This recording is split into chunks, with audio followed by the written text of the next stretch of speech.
You've heard the Black Lives Matters movement. You've heard about, what they're advocating for. We obviously had a lot of work done with that in our community in 2017.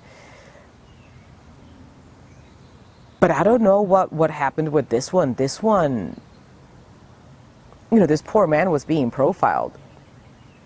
He was profiled. And just because he was profiled, an officer felt like he had to go in and use full force on a man that was just telling him that he couldn't breathe. Black Lives Matters, I think it's extremely important in the sense that it talks about a group that has been persecuted for a long time, and that has numbers to show that there have been increased numbers of incarcerations for this specific group. Because Chief Cochran has been a rock star in the realm of diversity.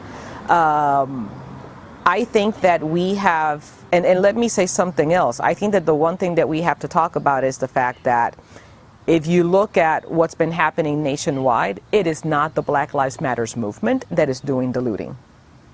There have been people from the outside that have come into all of these marches that have created these issues. So much so that they are being reported out into media because it's been a phenomenon that is happening. And a group of mayors that I interact with on a regular basis are also saying the same thing, that they are starting to see the same trends.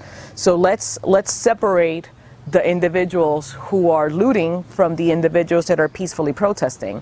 I think that this last week we had the opportunity of seeing some damage. I think it was pretty well open spread that there were messages passing out inviting warriors to come and to do damage into our community. And I think that the work that our police officers did of not reacting when you had individuals from outside of our community trying to just like poke, we reached out to our community and told our community, please don't go. If this is going to be dangerous, please don't show up.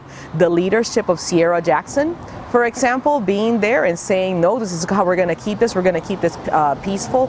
I think that we have people in our community that understand the importance of advocating for what is right and not having to go to looting, because looting and destroying automatically nullifies the conversation.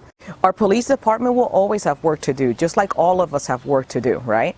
But our police department is doing phenomenally. We are leading the charter in our nation with regards to our CIT program, which is us being able to de-escalate and have officers that understand components of mental health. Our officers are getting education not only on de-escalation, but they're also getting education on competency, racial competency. They're getting education on inclusion. They're getting information on implicit bias.